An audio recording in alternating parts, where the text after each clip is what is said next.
Good evening and welcome live tonight on the latest from 7 News. The Reserve Bank pulls the trigger on a 10th rate rise. Our expert tells us it has to stop. Crucial clues revealed in the SeaWorld helicopter disaster. And NRL stars roll of the dice that the judiciary does not pay off. Wade Graham cops a hefty ban. And the violin performance, Fit for a King. We're joined here in the studio by an Australian virtuoso heading to the coronation. The latest from 7 News with Michael Usher. Well, for the 10th time in a row, mortgage holders are tonight counting the cost of a rate hike.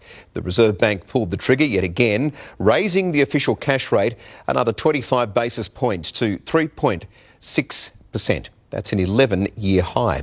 Let's go live now to Liam Tapper in the newsroom. Liam, good evening to you. So have any of the banks passed on the rate rise tonight? Yeah, good evening, Michael. Well, we knew that it was coming, but the news, it still hurts for many Australian homeowners. But as we go to air tonight, none of the big four banks have passed on that 0.25% rate rise, which is somewhat out of character, given that they have followed the RBA on the same day the past few rate rises. Now, economists, though, they are tipping that these banks will pass on the rise to borrowers in full tomorrow. Now, what this will mean to households, well, it's not great news. On the average $600,000 mortgage, that will add almost $100 to their monthly repayments, bringing the total increase in payments to $1,200 a month, or more than $14,000 a year since rates began to rise. Now, those people who will particularly feel the pinch are those borrowers coming off fixed loan and then switching to variable. We understand there are about 800,000 Australians in that boat, but no doubt everyone tonight with a mortgage will be reassessing their position, Michael, and keeping their eye on how their lender moves tomorrow. Liam Tapper there in the newsroom. Thank you. Let's bring in AMP Chief Economist Shane Oliver now. Shane, thanks for being in the studio tonight. Pleasure. Wasn't entirely positive from the RBA Governor Philip Lowe today. He says we'll need further tightening of monetary policy. How many more rate hikes do you think we'll see? To be honest with you, I think we're done. But I've been too optimistic on this for a while now. But his wording wasn't as aggressive as it was last month. Last month he said further increases in interest rates. This time around he just said further tightening, which opens the possibility that maybe just one more rate hike, whereas a month ago it was possibility of at least two more hikes. So I think we're either at or very close to the top. When I look at all the evidence suggesting the economy is cooling, that people with mortgages are really getting hit by these constant rate hikes. We're seeing cost of living pressures obviously also weighing on spending. Were it not for the trade sector, the Australian economy would have gone backwards in the last quarter. Yeah. And slower growth in the economy means less demand in the economy and lower inflation. And the evidence is also starting to build that we've seen the worst of inflation. So that shift in language today from the RBA was a cause for some optimism as far as you're concerned? Yes, it certainly was. I mean, I expected them to raise interest rates again, but I thought that they should have left them unchanged, that they've done enough. But I was heartened by the statement, which seemed to acknowledge signs that the economy is cooling, signs that inflation is peaking, signs that we don't have a wages breakout, for example, and also the softening in their language, all suggested they're opening the door to a pause. So do you think they should stop hiking rates now? I think they should stop hiking rates now. I think they should have stopped several hikes ago. I think they've done enough here. You have to allow that it takes a while for interest rate hikes to fully flow through to the economy. It takes a while for the bank to pass those rate hikes onto their customer. It takes a while for customers to realise that they've got less money in their bank account and for them to stop spending, and then for the businesses to work out the demand is slowing down and to stop growing their workforce. So all those things take time. Right now, we need to have a pause. It's a bit like driving down the freeway. You know, you go at 100 miles an hour or 150 kilometres or something, you're bound to have an accident. If you slow down a bit and have a rest along the way, you're less likely to have an accident. Are interest rates the only fix here? Is there another solution to sort of taking the heat out of inflation? Like there is. In an optimal world, the pressure should be spread across the Reserve Bank and the government. And we need to slow demand down a little bit, not crash it. And you could have done that with a bit of a tax hike, you know, 0.5% per annum tax hike, and just do it for a year or so and then promise everyone, well, we'll then cut it back down again. That would have take a bold government to do that. Yes, I know. That's the problem with that. The governments don't like doing that sort of thing. and they've shown that they won't do that sort of thing when they need to. Governments like to cut taxes for everyone, not raise them for everyone. So that's they let why the RBA be the that's baddies why right now. all the pressure has gone to the RBA, and it's a similar story in other countries around the world. All the pressure on their central banks because governments haven't shown the wherewithal to do the things when the going gets tough. All right, Shane Oliver, good to have you here. Thank you. My pleasure. Well, China's being accused of trying to sink Australia's nuclear submarines deal by spreading propaganda through Pacific Island nations. The report from the Australian Strategic Policy Institute says Beijing is stirring up negative perceptions of our security alliance, AUKUS, with the United States and the United Kingdom. Meanwhile, a panel of experts is warning we could face a threat of war with China as early as 2026. Straight to Jeremy Frost at Parliament House for us tonight. Jeremy, good evening. We're learning a deal is imminent on the AUKUS submarines. Good evening, Michael. It's looking more and more likely the Prime Minister will be in America next week for a special meeting about the deal. US media is reporting Mr Albanese will join President Joe Biden and British Prime Minister Rishi Sunak in San Diego on Monday to announce the chosen vessel for Australia's $100 billion nuclear submarine fleet. The timeframe to complete the 8 vessels remains in doubt due to concerns about the huge amount of investment required to develop the shipbuilding facilities in Adelaide. They're meant to be delivered by 2040, but there is concern Australia could be left with a capability gap between now and then. Experts are warning that China is preparing to mount a full-scale invasion of Taiwan much sooner than expected, and that Australia would only have 3 years to prepare to join a potential war alongside the US.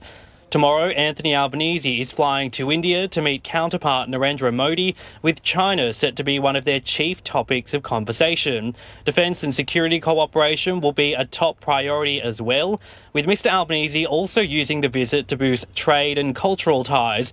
A delegation of senior Australian business leaders will be closely behind the Prime Minister in hopes of securing further trade deals, with China yet to lift $20 billion in trade sanctions on our local exporters. Michael? All right, Jeremy there in Canberra, thank you.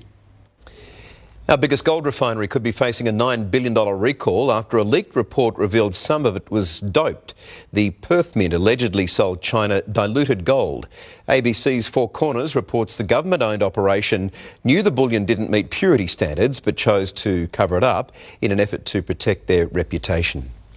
Activist Sally Rugg has suffered a major blow in her case against former boss Monique Ryan. The federal court rejected Rugg's bid to return to the Kooyong MP's office, saying the relationship between the two was damaged beyond repair. The former chief of staff will now lose her Commonwealth salary of around $130,000. A controversial safe injecting room in Melbourne will become permanent following a successful trial. The Premier says the North Richmond Centre saved 63 lives and treated more than 6,000 overdoses in the past 5 years. The facility has divided residents, with some saying it keeps drugs off the street, while others argue it's too close to a primary school. Former Deputy ATO Commissioner Michael Cranston's son has been found guilty in a major tax fraud scheme worth more than $100 million. The ringleader, Adam Cranston, is facing up to 10 years behind bars. 2 other men were also found guilty today, while Cranston's own sister and another man are still awaiting their verdicts. Big news in the NRL tonight. Joining me now, Chief League reporter Michelle Bishop. Michelle, good evening to you. Been a lot of controversy around concussion in the league, and Cronulla Sharks' Wade Graham rolled the dice at the judiciary tonight. It has not paid off, though. Well, good evening, Michael. The NRL's prosecution was brutal in his assessment of Wade Graham, effectively calling Rabbitohs Davey Moale his victim. He said that Wade Graham effectively lined him up, looked at him and aimed. And as a result, we will see Wade Graham on the sidelines for 4 long weeks. He certainly didn't miss. We saw 8 different angles of the hit on South Davey Moale. Graham deemed to have left the ground and made contact to the head. Now, at one stage, Graham explained what his intentions were, and that was actually to get out of the line fast and put pressure on another player, Cameron Murray. But all the action, it unfolded too quickly, and he effectively didn't have time to change his angle. We caught up with him after the judiciary. I was disappointed with the result. We thought we had a good argument to move it across from being reckless to careless, but the panel's found otherwise, and it's disappointing at the start of the season. Now they're going to be missing a month of footy. Now, Michael, the fact the incident was missed by the on-field referee and was picked up a few minutes later by those in the bunker played absolutely no part. You would have thought that would have gone for him, but they weren't even interested in entering into any discussion with that. What does it mean for the Sharks then, Shell? Well, they've obviously got someone else to stand up for them in terms of leadership, but he will be sidelined for 4 weeks. He's missing Friday night's big encounter, obviously against Parramatta, and both those teams are searching for their first win of the year. But as I say, 4 matches. He will miss Parramatta, Raiders, Dragons and the Warriors, but he has said to us tonight that he will take a bit of time and obviously assess his tackling style, and it's something that all the NRL players will have to continue to do because it is a huge issue in the game. They're on notice, Michael. aren't they? Yep. All right, Michelle Bishop there, League Headquarters. Thank you. Now to Rochelle Brown at Melbourne Airport, where aircraft refuelers are preparing to strike in the coming hours. Rochelle, should travellers be worried about disruptions?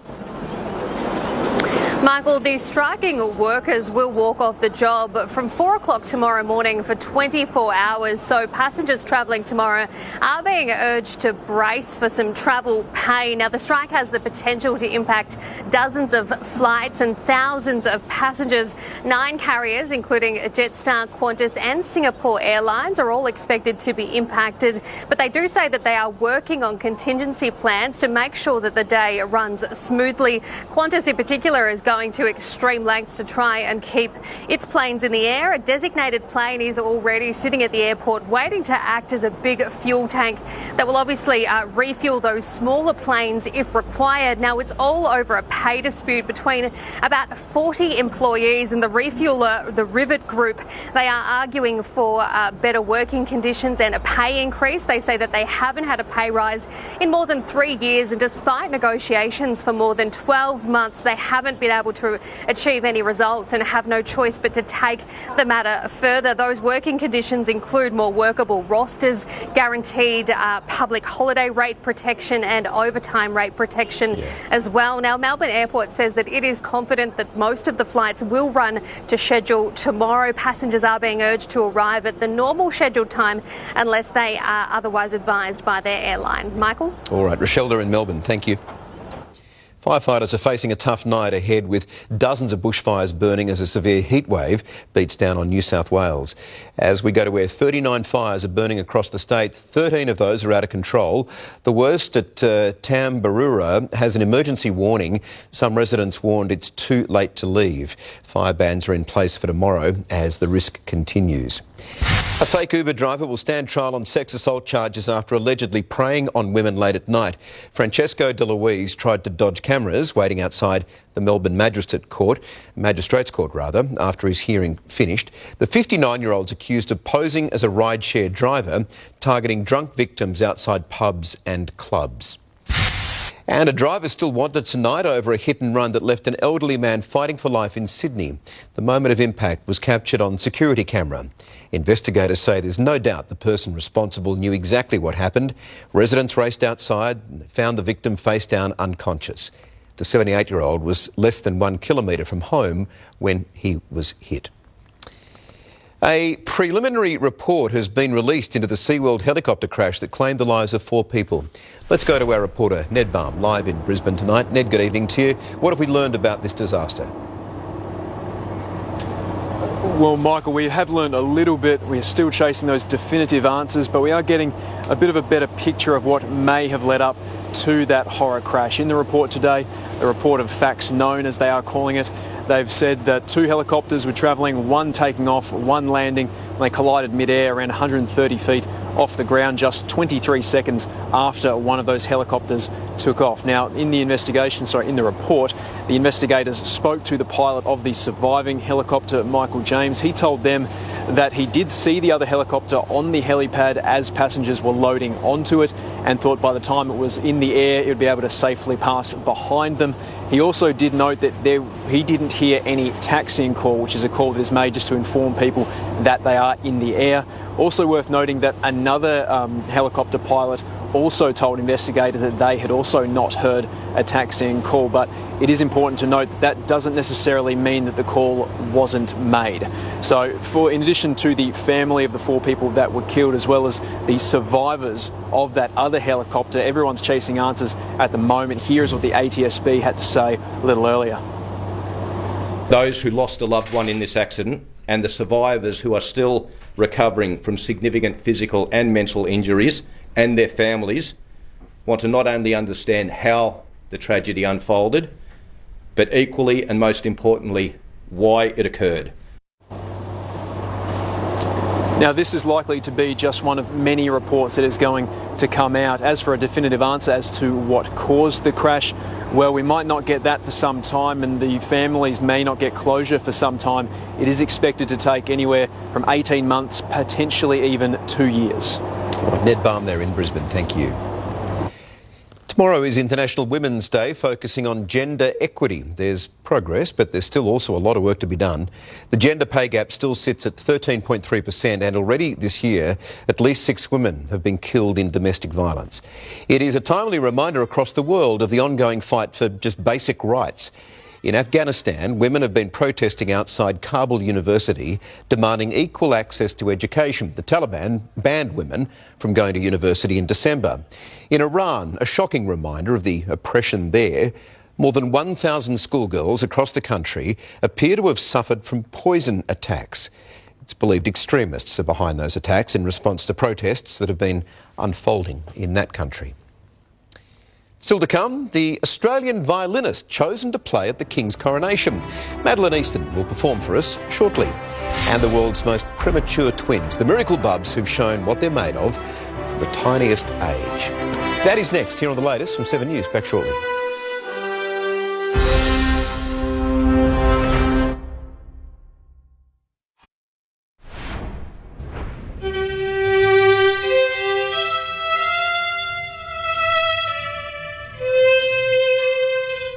Those are the beautiful sounds of violinist Madeleine Easton. The Australian violinist has been chosen for a regal role on the world stage, performing at King Charles's coronation. Delighted to say that Madeleine the virtuoso joins us in the studio tonight. Thank you for being here. My pleasure. An exciting bit of news. It really is, yes. How did you react when you found out? Oh, look, when I received the email from the English Baroque Soloists asking me to join their orchestra for this occasion, it was one of the most staggering occasions of my life. I mean, can you imagine being an actual coronation? No, I can't. Oh, my gosh. Can you yet, is the question. No, and when I contemplate the history of the occasion, that's what really hits me, you know, the tradition since 1066, you know, and I get to be a tiny little part of it. Yeah, and it's an incredible venue. I imagine the music is going to be extraordinary, and you are going to be part of that history.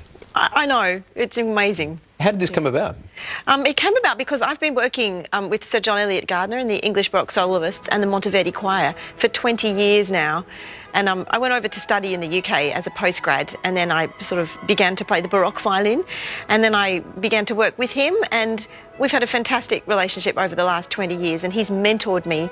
And then, and he actually, he gave me the idea to start my orchestra here in Australia, the Bach Academy Australia, and he gave me the confidence and the knowledge and the know-how to come back, move back after 20 years away to start my orchestra again. But he asked me to come and join the orchestra again for this occasion.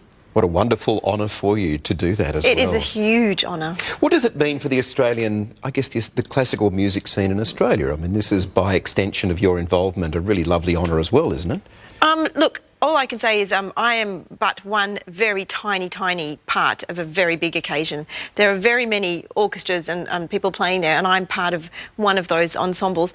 But I'm extremely proud to be flying the flag for Australia. I mean, we are part of the Commonwealth, and I feel so privileged and proud to be an Australian in the room, you know. I know it's top secret about the piece of music that's going to be performed there. We do know that King Charles played the cello himself. I'm guessing he knows his classical music, and this is a personal touch of his. Yes, I know that he's chosen the repertoire, but I can't say what it is. Sworn to secrecy. Yes. No, I know you are. Now, you have this beautiful violin here. Let me just get it right. It's a 1682. Is that true? Yes, 1682. Giovanni Grancino the violin Yes. with you. Perfetto. Thank you.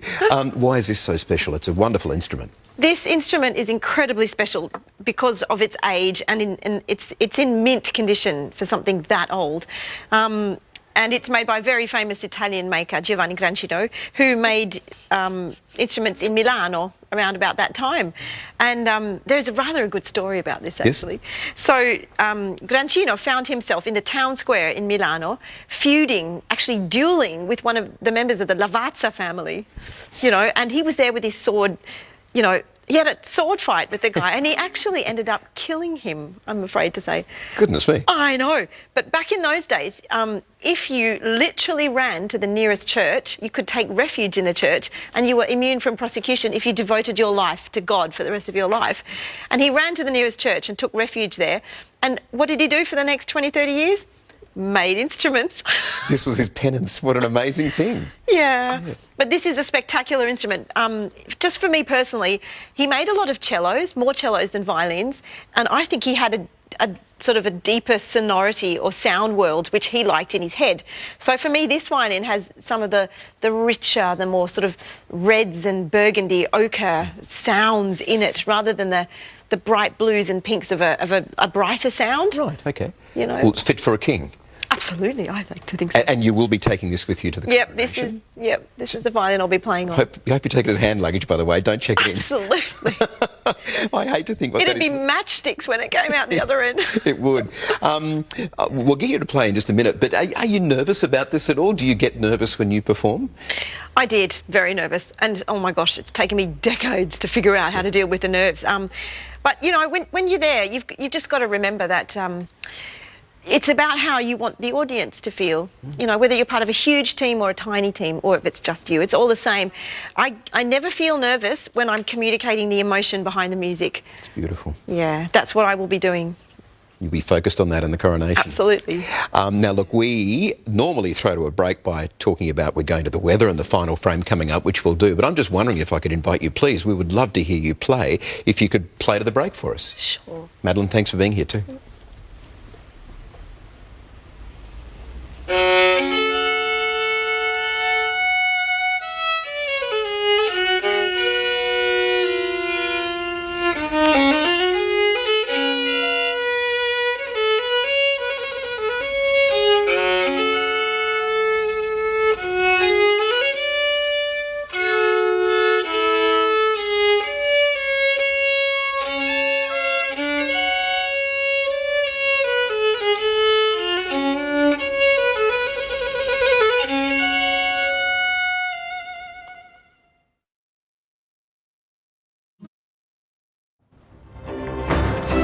Here's a live look over Brisbane, where it's been a mostly clear night. You have a partly cloudy day tomorrow, a top of 32. For the rest of the capitals, another warm one for Sydney, 31. Canberra's going to be partly cloudy, a few showers for Melbourne, Hobart and Adelaide. Possible showers in Perth, a scorching top of 35, and some storms in Darwin. Elsewhere, sunny and 30 in Kalgoorlie, some showers in Mackay, 34 and sunny in Geraldton down the bottom there. Well, simply the best. Susan Lee has introduced her alter ego, Lena Turner. She says it was part of a dare, but for a good cause. The Deputy Liberal leader was challenged by a Riverina radio station to dress as the Grammy Award-winning singer in Parliament today. The costume helped raise $200,000 for cancer care in the bush. In tonight's final frame, a brother and sister who've proven their resolve from such a tiny age. Adia and Adriel have been named as the world's most premature twins. They were born in Canada at just 22 weeks and a combined weight of only 750 grams. Can you believe that? Both were given zero chance of survival. Their mother, Shakina, went into labour at 21 weeks and 5 days, just shy of the 22-week mark needed to receive life-saving care. Her willpower to hold on, though, was unmatched. Shakina's water broke just 15 minutes after that 22-week threshold. And after a gruelling 6 months in hospital, the Miracle Bubs finally went home. They've just celebrated their first birthday. It's a milestone against the odds, and therefore tonight's final frame. Well, thank you for your company this Tuesday from the team here at The Latest. That's it from us. I'm Michael Usher. Have a good night.